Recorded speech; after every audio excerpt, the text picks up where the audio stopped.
balance what seems to be at the moment. Do you think, as an older player as well, you said about him maturing, that you take ownership in terms of this is what I need to be at my top fitness peak instead of training maybe every single day? Yeah, 100%.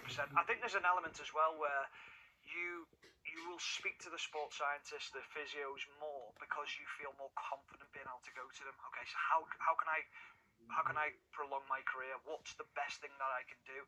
Go and invest in yourself and try and find that way. I think when you're younger, there's almost an element of, I don't want to seem like I'm negative here and worrying about things, and I think that's one of the things. So I think maturity helps on that side of things. Talking about maturity, he spoke about his manager, but actually Danny Welbeck is older than Fabian Hürzeler. You've been in that situation, Farah. What is it like?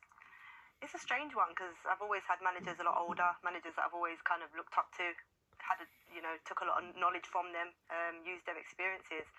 But I think the respect level, I think that was one thing. I think the fact that, the manager at the time, Kelly Chambers, the Reading manager, knew my experiences through the game, kind of watched that my career path. She had that respect for me and lent on that a little bit.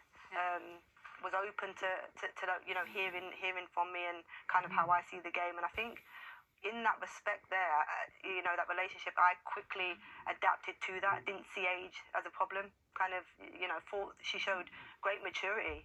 Probably a lot more mature than what I was because, when you play, you're quite young, aren't you, in your head. She was really mature and dealt with the group really well. So I actually learned a lot from her, even though I think there was about a 5-6 year age gap between us. Oh, wow. Okay, and you said about learning. Obviously, this Brighton team have learned from the defeat, the 7-0 defeat. What were some of those lessons, do you think? Because they have gone on a great run since. Yeah, I think, obviously going into this game, they'd lost the two centre midfielders in Ayari and Baliba.